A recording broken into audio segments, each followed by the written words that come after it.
Hola, hola. ¿Cómo están mis muchachos de teoría de la comunicación? Espero que estén muy, muy bien el día de hoy. Esta es la penúltima clase oficialmente. Espero que la vean grabada pronto. Pues nada, solo quería avisarles que a partir de mañana se abre el examen. Yo espero enviarles la guía lo más pronto posible, porque pues es mañana y ustedes saben, ¿no? En fin, perdón. Eh, El examen es súper fácil, 15 preguntas, confusión múltiple, nada que en, nunca hayan hecho. Pues obviamente hay que estudiar las 5 unidades, ya, pero realmente no es como la cosa del otro mundo. Eh, También recuerden que empieza lo que las viene haciendo la semana de recuperación, y esta semana de recuperación significa que ustedes pueden entregar todos los trabajos que tienen atrasados por ahí, que no, pues sí son bastantitos y sí está algo pesado, pero pues espero que se pongan al corriente pronto y que le echen muchas ganas. Eh, También anunciarles solo, pues lo que viene en la unidad 5, que se supone ya deberían haberla leído, que es precisamente la sociedad o la cultura de masas, ¿no? ¿Qué es la cultura de masas en la comunicación? Bueno, pues es una de las formas como más generales de hacer comunicación. ¿Por qué generales, muchachos? Porque ustedes están viendo las teorías de la comunicación al revés. Van de lo más relativamente nuevo a lo más relativamente viejo. Eh, la comunicación de masas oficialmente empieza cuando los medios de comunicación empiezan a proliferar y a llegar a más gente. Vaya, parece muy obvio, pero es completamente cierto. ¿Cuándo pasa esto? Bueno, podríamos decir, así a bote pronto, que desde la época antigua se ha intentado llegar a mucha gente informando cosas. Por ejemplo, con la famosísima o no famosa acta diurna. El acta diurna era como una especie de pasquín, una especie como de panfleto de hoja de volante que se daba en la antigua Roma. Eh, Informaba sobre las decisiones del que era emperador en ese tiempo. Es que Roma tuvo las tres formas de gobierno más comunes: monarquía, gobierno democrático y imperio. Pero el acta diurna se dio, sí, durante el imperio. Entonces, fue durante el imperio romano, o sea, cuando estuvo más cañón, que se hacían ese tipo de informes y pues se informaba una población completa. Esa es comunicación masiva, de inicio. Entonces, a partir de ahí, empezó como a avanzar a paso muy, muy lento. ¿Por qué? Porque la gente que hacía comunicación hasta cierto punto, pues era para gente que supiera leer.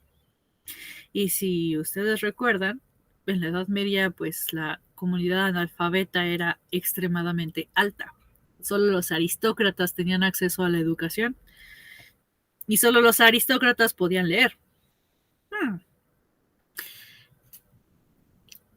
Se hacían copias de escritos a mano. Después de que los chinos inventaran el papel y eventualmente como 1000 años después se hiciera como muy popular en Europa, pues todo se hacía a mano, se hacía con tintas muy caras, en fin, era difícil realizar ciertas comunicaciones. Insisto, solo la aristocracia, solo la gente de varo tenía la posibilidad de acceder a ese tipo de comunicación.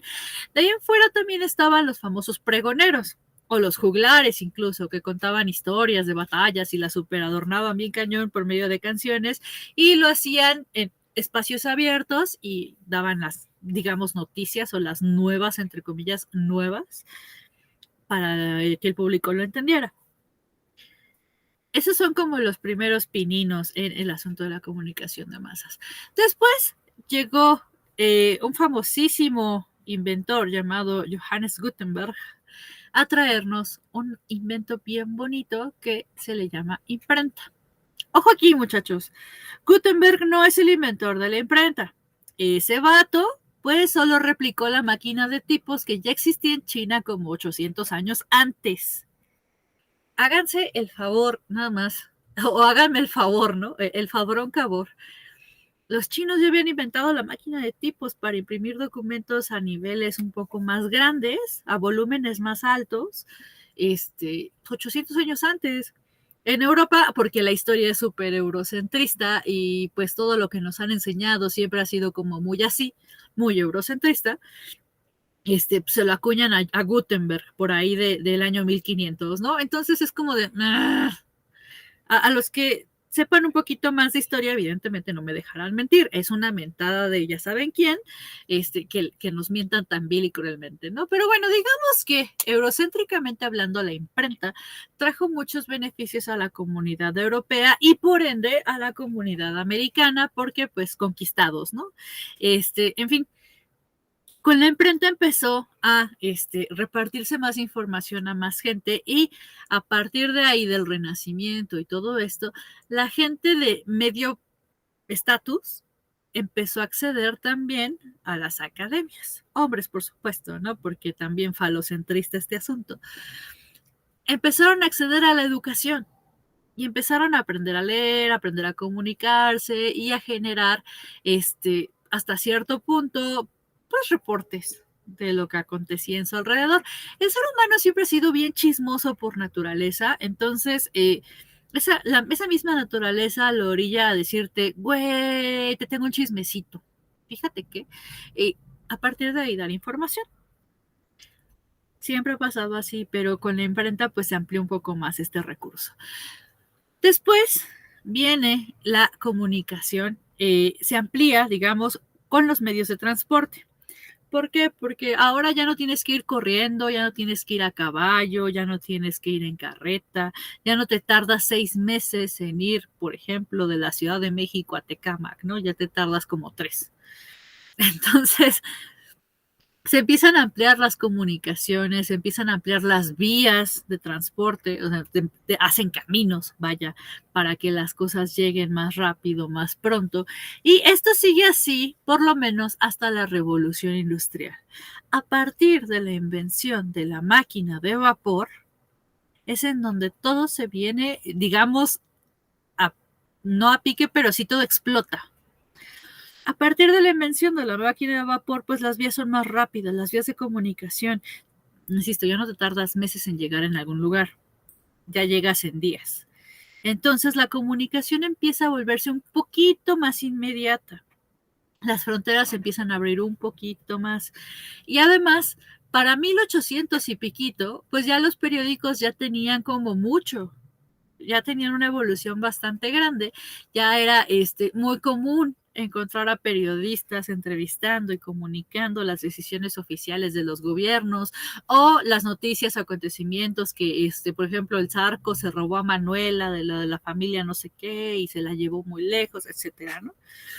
También en 1800, si nos vamos un poquito más para este lado, sobre todo en México, 1850, más o menos por ahí, de la ascensión al poder de Antonio López de Santana, empiezan a existir también géneros periodísticos como la caricatura política. La caricatura política nace precisamente ante la cacería de periodistas escritos por parte del gobierno. Los caricaturistas empezaron a ridiculizar a Antonio López de Santana, ya saben, sin una pierna y con sus homenajes ridículos y todas esas cosas. Y pues no podían casarlos porque al final era un dibujito. Y como eran unos dibujos relativamente mal hechos, al contrario, eran muy buenos, pues evidentemente, no podías como echarle, ponerte el saco, ¿no? Así de, ¿eres tú? No, pues si se parece al vato de la esquina, ¿no? O sea, se fueron fácil, pues. Y también se popularizaron este tipo de cosas, ¿no? La comunicación de masas básicamente es eso, la popularización de la información, es decir, que le llegue a todo el mundo. Eventualmente ya inventado el avión, ya inventada la radio, ya inventado el teléfono, el telégrafo, y estando a punto de nacer el bebé televisión, empezaron a teorizarse estos asuntos de la teoría de la comunicación de masas. Gente como Paul Lazarsfeld y Harold Laswell en Estados Unidos empezaron a experimentar con la gente de alguna forma, empezaron a analizar o se empezaron a observar cómo la sociedad respondía a ciertas informaciones difundidas en los medios masivos. Hay que tener en cuenta que en este caso, la comunicación de masas es una teoría de lo más positivista que hay. Y ustedes van a decir, oiga, ¿y qué es positivismo? Bueno, el positivismo es aquel estudio sociológico que te dice que la sociedad se comporta como si fuera un organismo biológico y se rige por las leyes de la física y todo esto, ¿no? Como lo más científico posible. Entonces, como organismo biológico, pues el cerebro en todo caso sería los que tienen el poder, los medios de los dueños de producción, diría Carlos Marx, ¿no? Entonces, los dueños de los medios de producción daban información a los demás órganos y como órganos lo único que hacían era obedecer, reaccionar al estímulo. Piénsenlo de esta forma, si tu cerebro dice muévete mano, la mano se mueve. Más o menos así. La comunicación de masas intenta entonces decirte que la sociedad responde a estos estímulos como si fuera, bueno, Harold Laswell lo llama aguja hipodérmica. Así como te entra la información, así la asimilas. ¡Pum! Entonces, si yo digo, oye tú, compra un Volkswagen en este momento, pues vas y lo compras. Eso era lo que teorizaban estos vatos, ¿no? No tenían como muy en cuenta en el inicio de estos estudios que las masas pues podían reaccionar o que las masas podrían tener una diferente reacción, una diferente forma como de responder, de retroalimentar la información dada de un principio. Entonces, la comunicación de masa se dio a la tarea de ponerse la bandera, así, Sasageyo, y esa bandera de entretener, informar y persuadir, sobre todo la última. Era como la máxima, ¿no? Y evidentemente esto se reafirmó o se reforzó por medio del cine, que ya había nacido, evidentemente, la televisión, que eventualmente empezó a adquirir más auge, y pues los periódicos que ya tenían un mercado bien ganado, ¿no? Ya era como mucha, ya tenía camino recorrido, pues. Entonces, a partir de ahí, se intenta perfilar la información para mantener a la sociedad. Vaya, me van a decir que qué chaira, pero sí. Se intenta mantener a la sociedad como, pues no atontaba, pero sí sosegada. Sobre todo porque estaban los conflictos en boga. Acababa de pasar la Primera Guerra Mundial, estábamos en época de crisis del 29, estábamos en albores de la Segunda Guerra Mundial, entonces la comunicación de masas era muy importante. ¿Qué pasaba en Estados Unidos en ese entonces, ¿no? Del periodo entre guerras, después de la crisis del 29? Pues lo que necesitabas era que la demanda superara, la demanda de productos, de cualquier producto, superara la oferta. Entonces, por medio de comerciales, por medio de jingles, empezaban a fomentar este tipo de ventas. ¿Por qué? Porque los dueños de los medios de producción ya eran los empresarios, ya no eran los gobiernos. Estaba transformando como el modo de producción capitalista que es. Vaya, Carlos Marx lo describe muy bien. Insisto, van a decir que maestra tan chaira, pero sí.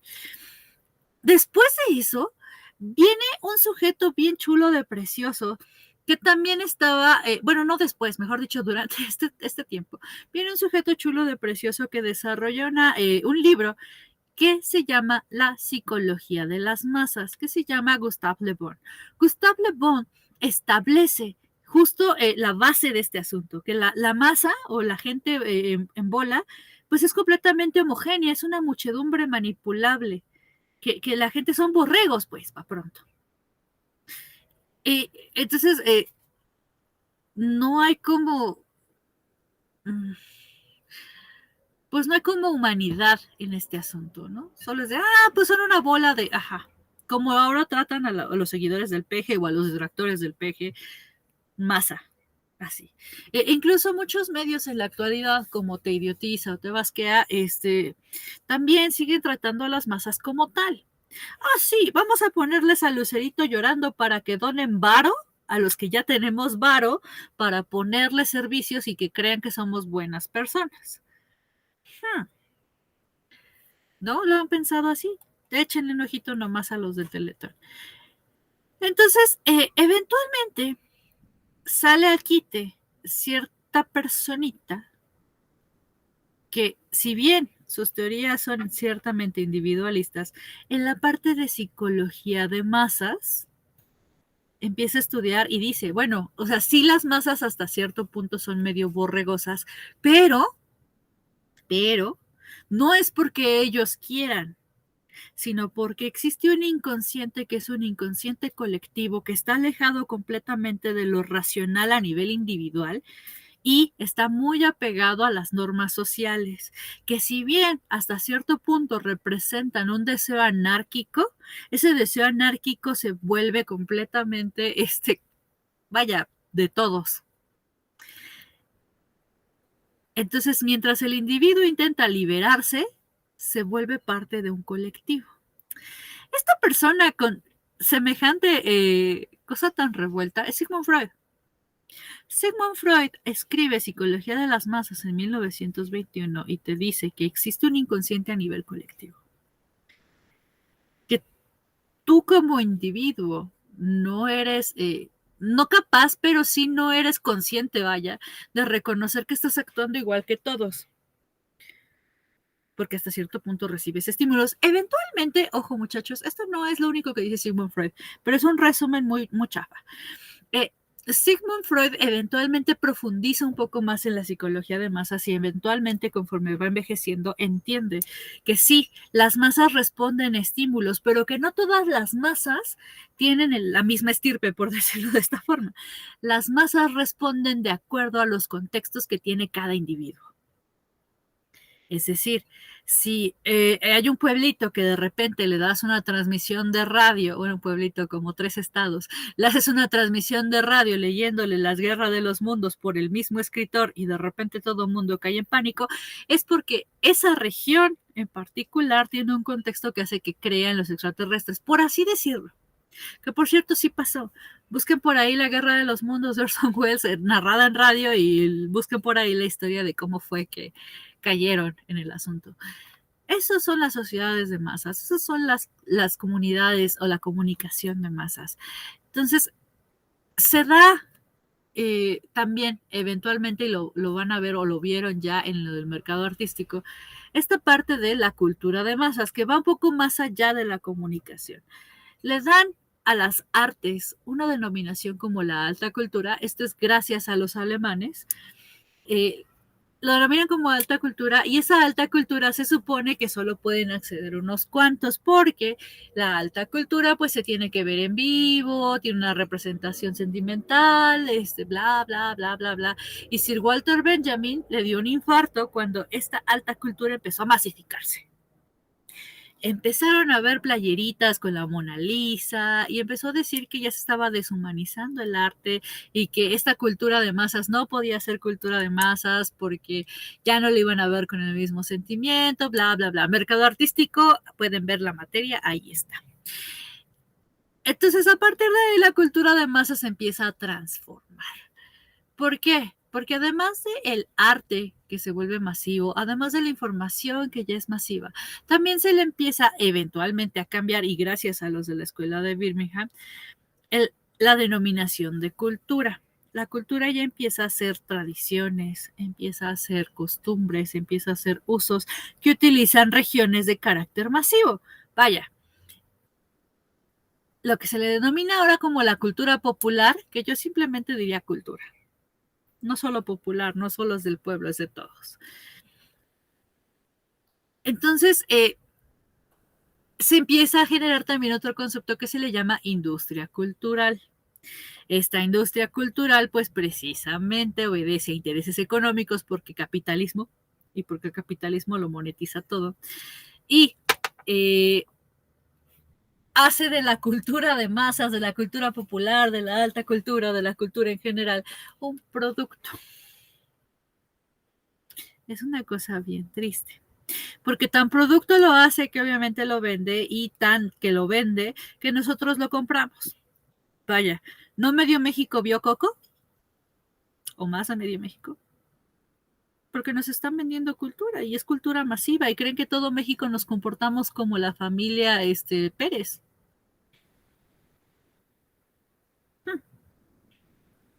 Que claro, por supuesto, sí hay estereotipos que sí son ciertos, pero, aguas, ¿no?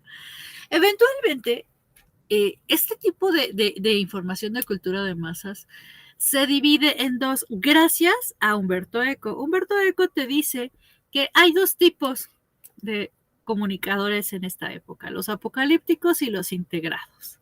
Los apocalípticos son gente como su servidora, por ejemplo, que si bien no soy como muy determinista, ni frankfurtiana, ni marxista, sí te sé decir que la comunicación hasta cierto punto, ahora que ustedes la conocen, pueden utilizarla para manipular gente. Y no manipular en el sentido de ve, mata a tu vecino, no, pero sí en el sentido de que puedes hacer que te compren. ¿Qué escuelas están en los apocalípticos? Están los conductistas, que son los de la escuela de Chicago, todos los que se basan en la psicología conductual. Está el estímulo-respuesta para pronto. La escuela de Frankfurt, que es de Walter Benjamin, que dice que la alta cultura no puede ser para cualquiera. Theodor Adorno, Max Horkheimer, Herbert Marcuse, Jürgen Habermas, que también lo odiamos y que ya vimos la vez pasada. Están los estructuralistas como Barthes y la muerte del autor y todas estas cosas. Están los estudios culturales, la escuela de Birmingham, donde está Thompson, donde está Bourdieu, donde está Baudrillard, donde está Sartori. Giovanni Sartori también es de estudios culturales. Los marxistas como Chomsky, Matelard, Serrano, incluso Manuel Martín Serrano también está por ahí. ¿Quién más? Schiller también. Y de los integrados, que son la gente que cree que la comunicación forma parte de un proceso natural y un proceso que es inherente a la cultura humana o al ser humano y que no es utilizada como tal para manipular gente. Están los funcionalistas con la investigación, entre comillas, contra la investigación de comunicación masiva, y entre comillas, insisto. Están los deterministas tecnológicos como Marshall McLuhan, como Kirchhoff. Bueno, McLuhan, ojo, en sus inicios, porque luego McLuhan se vuelve bien intenso con la tecnología y con la cibernética y está un poco extraño. Los que utilizan la sociología de los medios, como el otro Thompson, que es John B. Thompson, está Edgar Morin o Edgar Vaughan, que todavía creo que está vivo, y los semiólogos como Humberto Eco. Humberto Eco se autodenominó integrado porque él no ve el apocalipsis con la comunicación, ¿no? Vaya, valga la rebusnancia. Entonces, así es básicamente el resumen más cortito que les puedo dar de la comunicación de masas. Es bien interesante, se los juro y se los prometo, porque sí muestra y no el cómo se comporta la sociedad. Porque sí, somos borregos y no de los medios de comunicación. Es una cosa bien chévere, ¿no? Porque sí tenemos y no rasgos de lo que dicen los comunicólogos masivos. Los marqueteros, cuando tengan ustedes la materia de gestión de contenidos enfocados a marketing o a mercadeo, van a darse cuenta que los análisis, los briefs y todas estas cosas que salen para hacer análisis de mercadología están basados precisamente en este asunto de la comunicación masiva. Siempre. Los van a dividir quizá por segmentos, los van a dividir por edades, por factor económico, por lo que a ustedes se les pegue la gana, pero van a ser masas a final de cuentas. ¿Quieres vender un Max Steel? Ah, bueno, pues es que es para niños desde 6 hasta 12 años. Hombres, por supuesto, ¿no? A mí me encanta Max Steel.